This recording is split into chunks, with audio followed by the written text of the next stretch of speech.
Good morning. Good morning. Today our devotion is found in Psalms 27, verse 1, and then it goes through Psalms 28, verse 9. However, I went ahead and read the chapter 27 and chapter 28.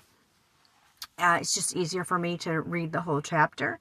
I will tell you that my comments today are only going to be on chapter 27. I struggled this morning because I have some other things that I'm thinking about and researching.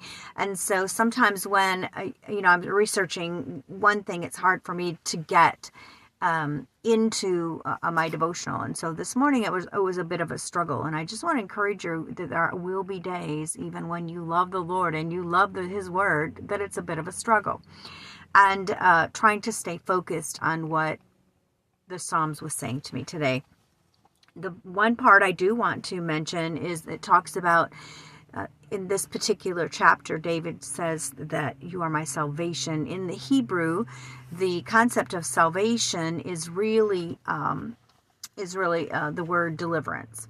And so he's talking about God being his deliverance. He saves, yeah, that's part of deliverance, but deliverance also includes the concept of being set free.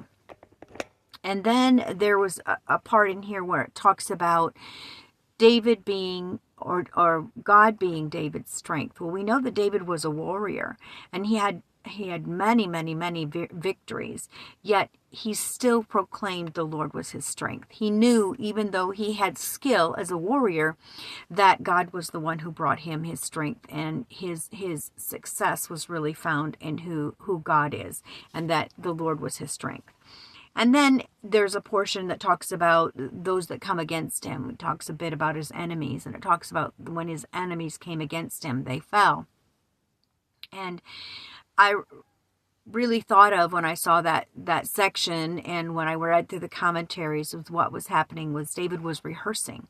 You know, there are times that we need to rehearse what God has done in our lives, and it builds our faith, and it helps us when we're in the midst of enemies coming against us, and we're facing maybe new territory, or we're facing things that we don't know what to do.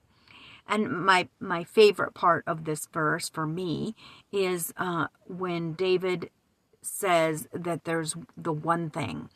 You know, he's pursuing God. He wants to seek his face. He wants to be in his courts. He wants to be before him. And I love that David's one thing is to behold God, to be with him. And I think that's important for us, that we make God our one thing. That if everything else, goes on around us, that we still pursue God as our one thing.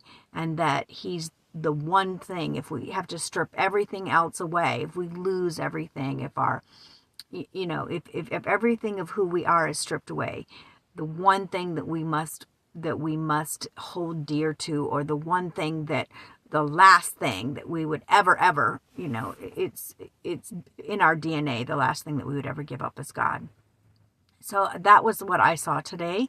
I'd love to hear your comments on Psalms 27. I did read 28, but I'd love to hear your comments. Bless you.